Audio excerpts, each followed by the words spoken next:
नागपूर जिल्हा मध्यवर्ती सहकारी बँकेची आर्थिक स्थिती भक्कम करण्यासाठी महाराष्ट्र राज्य सहकारी बँकेची 3 वर्षांसाठी प्रशासक म्हणून नियुक्ती करण्यात आली आहे। नागपूर जिल्हा मध्यवर्ती बँकेतील 1440 कोटींची वसुली करण्यासाठी प्रशासकाची नेमणूक करण्यात आली आहे। आमदार आशिष देशमुख यांनी ही मागणी केली होती। जिल्हा बँकेवर ढासळलेल्या आर्थिक स्थितीमुळे 8 मार्च 2014 पासून विभागीय उपनिबंधक प्रशासक म्हणून काम करत होते।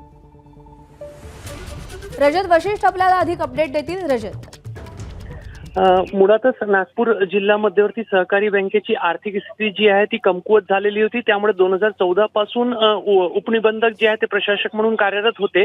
मात्र बँकेमध्ये 2001 मध्ये मोठा गुंतवणूक घोटाळा झालेला होता आणि त्या घोटाळ्यामध्ये जी मूळ रक्कम घोटाळ्याची होती सुमारे 150 कोटी रुपयांची, ती व्याजासकट आता जवळपास 1440 कोटी रुपयांची झाली आहे आणि ती 1440 कोटीची रक्कम जी आहे ते तत्कालीन जे संचालक मंडळ होता आणि तत्कालीन जे बँकेचे अध्यक्ष माजी आमदार सुनील केदार होते यांच्याकडून वसूल करण्यात यावे अशी मागणी होत आहे। सध्या त्या वसुलीचे जे प्रकरण आहे ते सहकार विभागासमोर प्रलंबित आहे।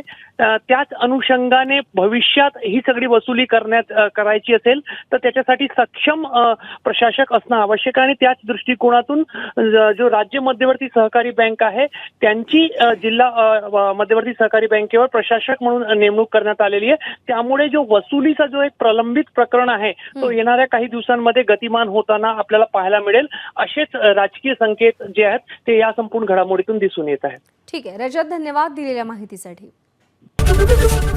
एबीपी माझा, उघडा डोळे बघा नीट।